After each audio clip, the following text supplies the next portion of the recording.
The world's attention is on Ankara as Turkey hosts the 2026 NATO Summit, bringing together leaders from the alliance's 32 member countries for 2 days of high-level talks. Among those attending is U.S. President Donald Trump, alongside other heads of state and government, at a time when security challenges facing Europe and beyond remain at the forefront.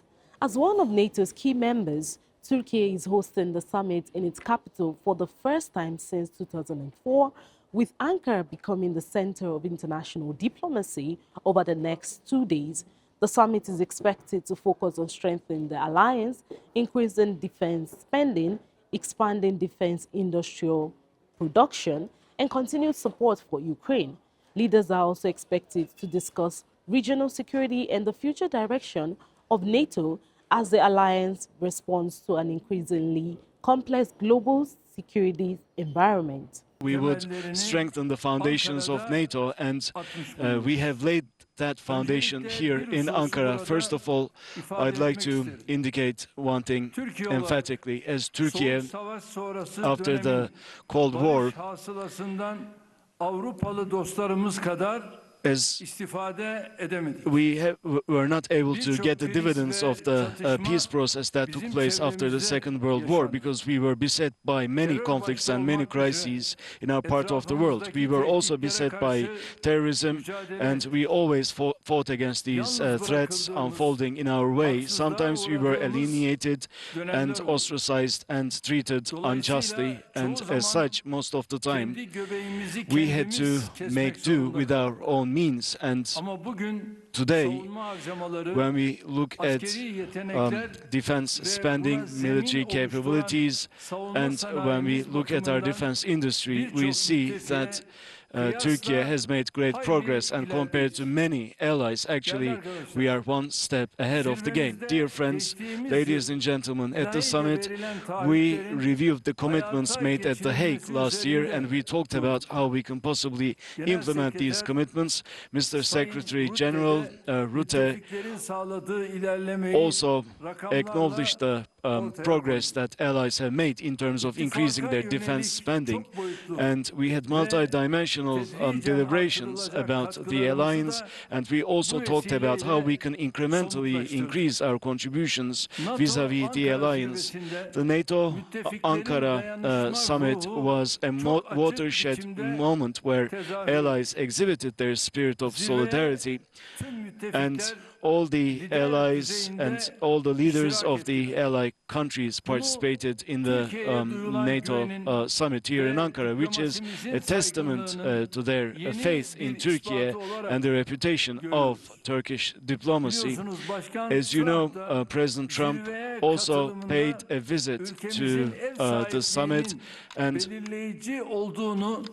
he indicated that Turkey's hosting the summit was one of the reasons why he participated in the summit. He also underscored the importance of the friendship between myself and President Trump, and I'd like to once again thank my dear friend for his sensitivity. Esteemed members of the press, as Turkey, since 1952, we have been a full member of the NATO alliance, but Kara kuvvetlerinin tarihi 2235 yılı geçen tarihi şanlı our land forces date back more than 2 millennia, and we are a great nation with an illustrated past. By becoming a member of NATO, we jeostratejik konumumuzu değil, offered our geostrategic location, but also our military prowess that has been achieving success for millennia, like I said. And the Turkish Armed Forces is the apple of our eye, and when it comes to all sorts of threats leveled against our national security, we believe they have the strength and capability to thwart all these threats. And currently, we are the second largest land forces in NATO, and for decades now, When it comes to the southeastern flank of NATO, actually Turkey has been taking great responsibility, and this is a responsibility that we see as a custody, and we take great care of this responsibility, and we have always fulfilled our responsibilities with great diligence. We have always given it our 100%, and if needs be, we have always paid a price to make this happen. Through NATO's missions and operations, we have made great contributions, as well as to NATO's joint funds. And when it comes to collective defense, again, this principle is at the heart of the NATO spirit in this new era, and we are also ready to assume more responsibility within the spirit of sharing the burden. Our F-16 aircraft, starting with August, will be stationed in Estonia and in Kosovo. There's the NATO K4 operation. In October of last year, we assumed the commandership of that initiative, which we will continue the next year. And in 27-28, the reciprocity force will also be commanded by Turkey. And obviously there are many other missions, NATO missions, that Turkey has contributed and will continue to contribute. By the occasion of this summit, a security and defense partnership document was signed between Turkey and the United Kingdom. And when we look at the figures and when we look at resources dedicated to defense, obviously these are incredibly substantial. But in order to achieve real deterrence, we need three-dimensional depth, cutting-edge technologies, scale, and sustainable production. These three dimensions are very important. In the new era, these capabilities will increase deterrence of NATO and will also add to NATO's strength by acting as a tripod. When we look at Turkey's progress in defense industry in the last 20 years, we have seen a great breakthrough, which is acknowledged by all. As Turkey, we built our own warcraft, our tanks, and our vessels, and we also develop our air defense systems, and as such, we are one of the few countries within the alliance to do this. When it comes to unmanned drones and sea vessels and warcraft, we rank in the top echelons of countries around the world. On the one hand, we are endowing our armed forces with local capabilities, but also we import defense industry products, thereby supporting our allies all across the globe. Esteemed members of the press, this morning I delivered a speech and I indicated there that the United Nations, European Union has certain initiatives in terms of defense. These initiatives should complement NATO and should not be repetitive, and I always reiterate this at every platform, and I always present this point of view to our allies and to European leaders. It goes without saying that countries like Turkey that are not EU member states should be fully integrated in the defense mechanisms within NATO, otherwise these initiatives will lack scope. On the other hand, within allies, when it comes to trading of defense industry products, there are certain impediments, although they are fewer in number. Some of these impediments are very much still in place. Without ifs and buts, these impediments must be done away with as soon as possible. And in the declaration of the summit, we made sure that this point is emphasized, and I should like to underscore the following once again. NATO are not a union of interdependent states, but allies that add strength to each other's strength. This is what the alliance should look like, and we hosted also the Defense Industry Forum, and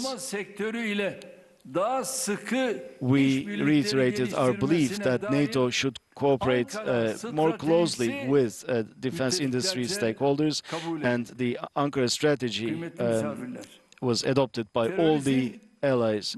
Dear guests, ladies and gentlemen, terrorism is one of the two threats leveled against NATO. In our recent summits, we have been talking about the necessary steps to be taken against this, and at the Ankara summit we also talked about counter-terrorism and how allies should exhibit solidarity with one another in a sincere manner. Now, during our deliberations, we talked about the Ukraine and Russia war. It has been 5 years since the war broke out, and we have talked about the implications of this war.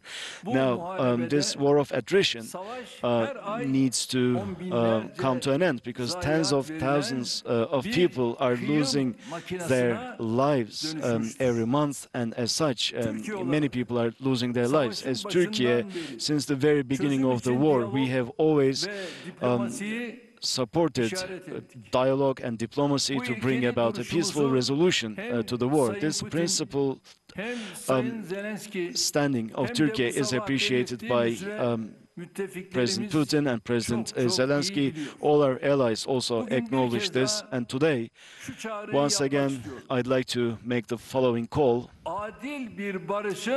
A fair peace has no, and people are being forced to flee their homeland. Cities are being destroyed. Lebanese territories are being usurped inch by inch, and similarly many children and women, 73,000 people were massacred in Gaza, and oppression and massacre are still underway in Gaza. Now, those who see their own security in instability of the region are trying to dim out any hope of peace. These people rely on warfare, and I think we should pay no heed to such people. In our region right now, we don't need another tension. We do not need another conflict. To the contrary, as humanity, I believe that peace is something that we desperately need, just like air and water. We all need peace and stability.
Just concluded a very successful NATO summit here in Turkey, and I want to thank President Erdoğan, who's really a great man. He's a great leader.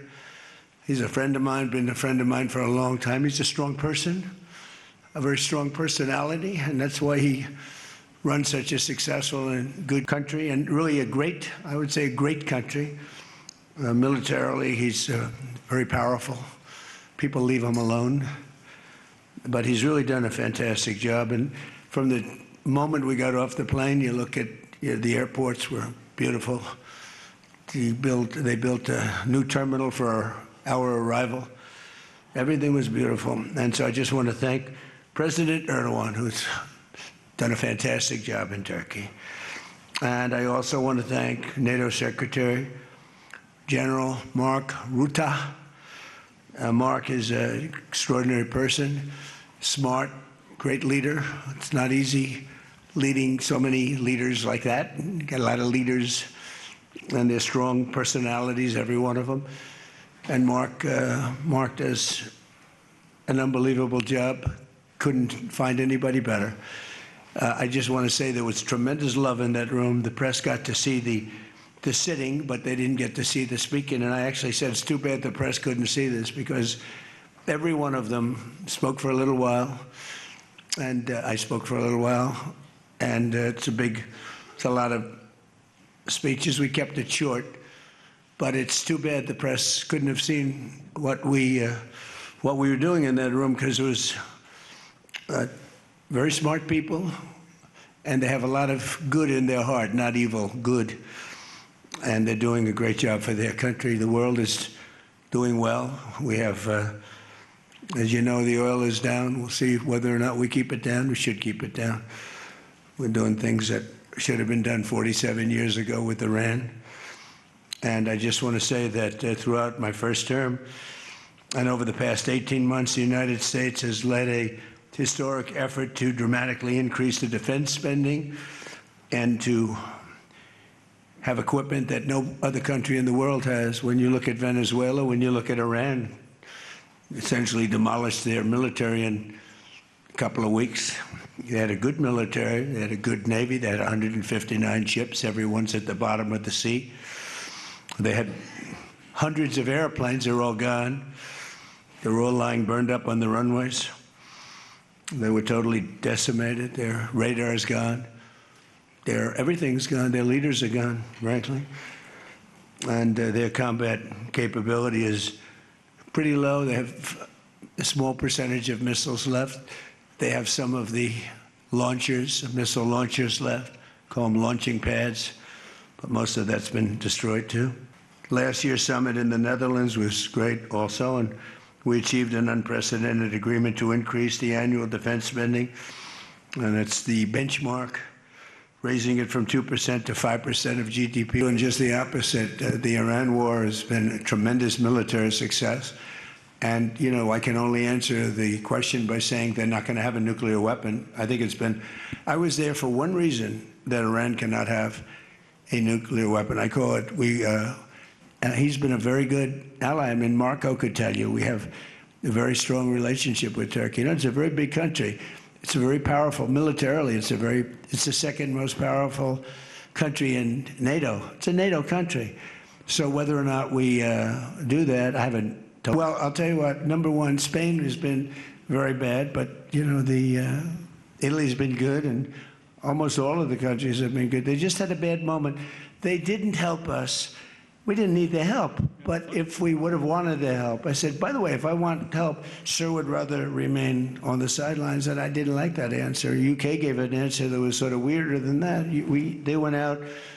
I said, would you like to help? They said, we do, but we want to wait till the war is over. This was not in the spirit of Winston Churchill. So, yeah, I mean, I'll tell you what, I can only say if there's one word that comes out of today, it's unification. I've never seen anything like it. Every one of those countries, they love us, they love each other. Well, I had a great relationship in my first term. You remember Pastor Brunson, and he was put in jail for 35 years, and I called. He was an evangelical hero, actually, very good man. And I called President Erdoğan, and he let him out. I didn't pay anything like Obama and Biden pay billions of dollars all the time. I never paid any for anybody. I just tell them, let him out. Let him out. But in this case, I didn't say it the second way. I said it the first way. I said, look, he's a good man. He's highly respected in the evangelical, and I'd like you to let him out. And he was in my office, in the Oval Office the following day, Pastor Brunson. I had a great relationship. When Sleepy Joe Biden got in, bad things happened with a lot of things between the border. Everything was bad. We were laughed at all over the world, and we had a very bad relationship with a lot of countries. I think Turkey was one of those countries. But that changed on November 5th when we had the election. And it's one of our best relationships. We have a great relationship. And they're talking about the F-35 airplane, and it's the best plane, and everybody wants it. And we have to make a decision who we give it to. I mean, my inclination, because he stayed out of, he's not a huge fan of Bibi, and he's not a huge fan of Israel, but he stayed out of that war. He could have gone into that war very easily, and he didn't. At my request, he stayed out of that war. He's been a very good ally. I mean, Marco could tell you we have a very strong relationship with Turkey. You know, it's a very big country. It's a very powerful militarily. It's the second most powerful country in NATO. It's a NATO country.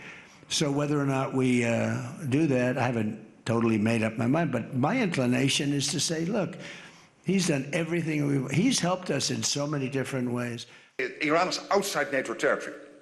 NATO has a political position. You can also see that in the summit declaration that Iran should not get a nuclear capability, that the Strait of Hormuz should open up. And NATO has always taken the position that when it comes to the interballistic missile capability, Iran should not get its hands on it. But this is outside NATO territory, so this is individual allies navigating this with the United States. When it comes to Iran, clearly he was disappointed. What I pointed out again is this is about isolated cases, massively. Europeans have done what you, the United States, bilaterally negotiated with the European countries. NATO is a defensive alliance, defending 1 billion people living in NATO territory. That's the United States, that's Canada, and 30 countries in Europe. We are defensive. We will never attack another country. Never.